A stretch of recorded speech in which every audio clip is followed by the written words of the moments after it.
Hi పిల్లలు, అందరు బాగున్నారా? ఓకే. ఇవాళ మన సహజమైన కథలో ఒక సామెతతోటి కథ. ఉమ్, లోగుట్టు పెరుమాళ్ళ కెరక. ఇక్కడ లోగుట్టు అంటే లోపల సంగతి, పెరుమాళ్ళు అంటే విష్ణుమూర్తిని పెరుమాళ్ళు అంటారనమాట. సో ఆ లోపల సంగతి అంతా కూడా భగవంతుడికే తెలియాలి అనే మీనింగ్తో కథ అన్నమాట. ఓకేనా పిల్లలు, వినడానికి రెడీ కదా? ఒక అబ్బాయి పేరు పెరుమాళ్ళు. అతనికేమో ఏ పని చేత కాదు. చేతకపోయేసరికి ఏదో ఒకటి చేసి సంపాదించుకోవాలి, పొట్ట నింపుకోవాలి. సరే, అన్నిటికంటే ఈజీ ఏంటి? మనుషులకి భగవంతుడి గురించి చెప్పి నమ్మేసి ఈజీగా మోసం చేయొచ్చు. వాళ్ళు నమ్మితే అప్పుడు వాళ్ళు డబ్బులు ఇస్తే చక్కగా నేను హ్యాపీగా పొట్ట నింపుకోవచ్చు అనుకుని వెంటనే ఏం చేశాడు? సన్యాసి లాగా కాషాయం బట్టలు, ఆరెంజ్ కలర్ డ్రెస్ వేసుకుని, కాస్త గెడ్డం పెంచుకుని, కొంచెం జుట్టు పెంచుకుని, ఇలా వెంకటేశ్వర స్వామి నామం పెట్టుకుని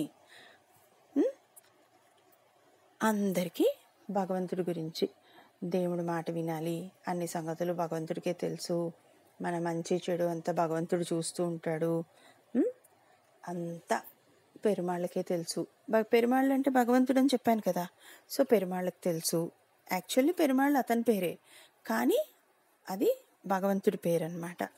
అలా చెప్తూ ఉండేసరికి అందరు ఇతని మాటలకి అట్రాక్ట్ అయ్యేవారు. అమ్మో, ఇతను ఎవరో మంచి స్వామీజీ, భలే చెప్తున్నాడే అని చెప్పి చక్కగా కానుకలు ఇస్తూ ఉండేవారనమాట. ఆ కానుకల్లో ఏం చేసేవాడు? తిన్నంత తిని మిగిలినవి తీసేసి, డబ్బులు వస్తాయి కదా, ఆ డబ్బుల్ని చక్కగా బంగారంగా మార్చుకుంటూ ఉండేవాడనమాట. ఇతనికేమో బోల్డ్ మంది శిష్యులు తయారయ్యారు. ఎక్కడికి వెళ్ళినా శిష్యులు, గురువుగారు మా ఇంటికి రండి భోజనానికి, గురువుగారు మా ఇంటికి భోజనానికి రండి అంటూ ఉండేవారనమాట. అనేసరికి మంచి మాటలు చెప్పండి, 4 మంచి ప్రవచనం చెప్పండి, భగవంతుడి గురించి చెప్పండి అని అడుగుతూ ఉండేవారనమాట. ఈ సన్యాసి ఎవరింటికన్నా వచ్చాడనుకో, మాటలు వినడానికి చాలామంది వచ్చేవారు కదా. ఈ పిలిచిన అతను ఎవరైతే ఇంటికి రండి భోజనం పెడతాను అని చెప్పి పిలిచాడో అతను వాళ్ళందరికీ కూడా భోజనం పెట్టాల్సి వచ్చేది. అర్థమైందా పిల్లలు? ఒక్క ఈ గురువుగారిని పిలిస్తే సరిపోదన్నమాట. గురువుగారి ప్రవచనాలు వినడానికి వచ్చిన వాళ్ళందరికీ కూడా పాపం వీళ్ళు విందు భోజనం పెట్టాల్సి వచ్చేది. అయితే డబ్బున్న వాళ్ళందరూ పెట్టగలిగేవారు. అయితే ఈలోపు ఈ పెరుమాళ్ళు ఏం చేస్తున్నాడు? ఆ బంగారం అంతా కొనుక్కుని ఏం చేయాలో అర్థం కాక చిన్న బంగారం విగ్రహం చేయించేసుకున్నాడు స్వామిది. చేయించుకుని ఎప్పుడు తన జోల్లోనే ఉండేదన్నమాట. అది భుజానికి ఇలా ఒక క్లాత్ బ్యాగ్ లాగా తగిలించుకునేవాడు. దాన్ని జోలే అంటారు. ఆ జోలెలోనే ఉండేదన్నమాట. పడుకున్నప్పుడు కూడా తన తల కిందే పెట్టుకుని పడుకునేవాడు అనమాట. ఎక్కడికి వెళ్ళినా వదిలేవాడు కాదనమాట. సో ఇలాగే ఊళ్ళు తిరుగుతూ ఉండేవాడు, తన ప్రవచనాలు చెప్తూ ఉండేవాడు, అందరికీ మంచి చెడు చెప్పేవాడు. అందరిళ్ళల్లో ఇలా ఎవరిని బాధ పెట్టొద్దు, ఎవరిని డిసప్పాయింట్ చేయొద్దు అని పిలిచిన వాళ్ళందరిళ్ళకి వెళ్ళేవాడు. ఈయన ఎక్కడికి వెళ్ళినా కూడా చక్కగా మంచి మాటలు 4, మంచి భోజనాలు అన్నీ జరుగుతూ ఉండేవన్నమాట. సరే, ఈయనతో పాటు కలిసి ఒక అబ్బాయి తిరుగుతూ ఉండేవాడు. అతనేమో పేదవాడనమాట. పేదవాడు అయ్యేసరికి ఇంకా గురువుగారు అనుకున్నాడు, ఇంతమంది నన్ను భోజనానికి పిలుస్తున్నారు, ఈ అబ్బాయి ఊరు తిరుగుతున్నాడు నాతో, కానీ అతను వాళ్ళ ఇంటికి ఎందుకు పిలవట్లేదు నన్ను అని చెప్పి, ఏమయ్యా నన్ను మీ ఇంటికి పిలవచ్చు కదా, భోజనం పెట్టచ్చు కదా అన్నాడు. అనేసరికి పాపం ఈ పేదవాడు తను పేదవాడిని చెప్పలేడు, భోజనం పెట్టలేనని చెప్పలేడు. పైగా మీరు ఒక్కరే కాదు, మీతో చాలామంది వస్తారు మీ మాటలు వినడానికి, అందరికీ పెట్టాల్సి వస్తుంది అని చెప్పి నాకు శక్తి లేదు అని చెప్పలేడు. సరే, మొత్తానికి రండి గురువుగారు మా ఇంటికి అని చెప్పి తీసుకెళ్ళి మొత్తం మీద మంచి విందు భోజనం పెట్టాడు. ఏమయ్యా అంత ఆలోచించావు, నేను అడిగితే తప్ప భోజనం పెట్టలేదు, అలాంటిది ఇంత మంచి భోజనం ఎక్కడి నుంచి తెచ్చావు అన్నాడు గురువుగారు. అనేసరికి ఆ పేదవాడు అంతా పెరుమాళ్ళకెరుక అన్నాడు.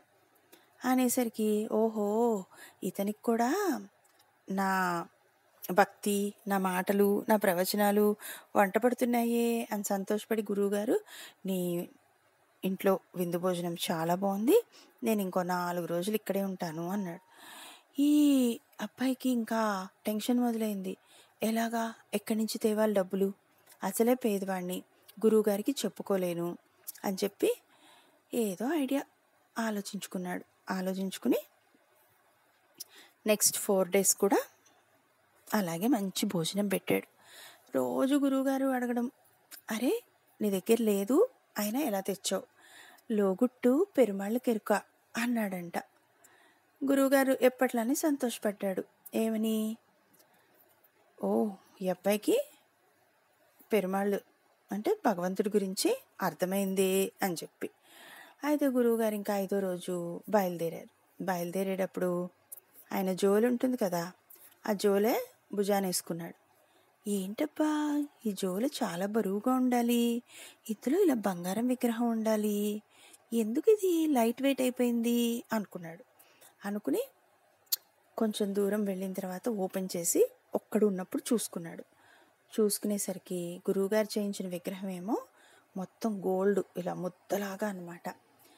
ఆ లోపల నుంచి మధ్యలో నుంచి బంగారం ఖాళీ అయిపోయింది. చుట్టూ విగ్రహం ఏమో బాగుంది, మధ్యలోనేమో డొల్ అయిపోయింది అనమాట. అప్పుడు గురువుగారికి అర్థమైంది ఆ శిష్యుడి సంగతి. లోగుట్టు పెరుమాళ్ళు కెరుక అన్నాడు. పెరుమాళ్ళు ఏంటి, అందరి దగ్గర బంగారం పోగు చేసుకుని విగ్రహం చేయించుకున్నాడు. ఆ పెరుమాళ్ళ దగ్గరే ఈ పేద భక్తుడు కాస్త, శిష్యుడు కాస్త బంగారం కొట్టేశాడు.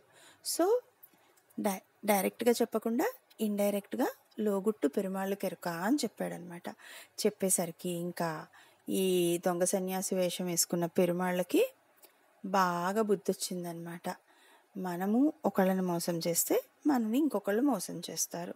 ఇప్పటి వరకు భగవంతుడి పేరు చెప్పి అందరినీ నేను మోసం చేశాను, ఇప్పుడేమో ఆ అబ్బాయి పేదవాడు పాపం ఏమీ చేయలేక గతి లేక ఈ పని చేశాడు. ఇప్పటికైనా నేను మారాలి ఫస్ట్. నేను అందరికీ మంచి మాటలు చెప్తున్నాను తప్పులు చేసుకుంటూ, బంగారం మీద ఆశ కోరికతోటి.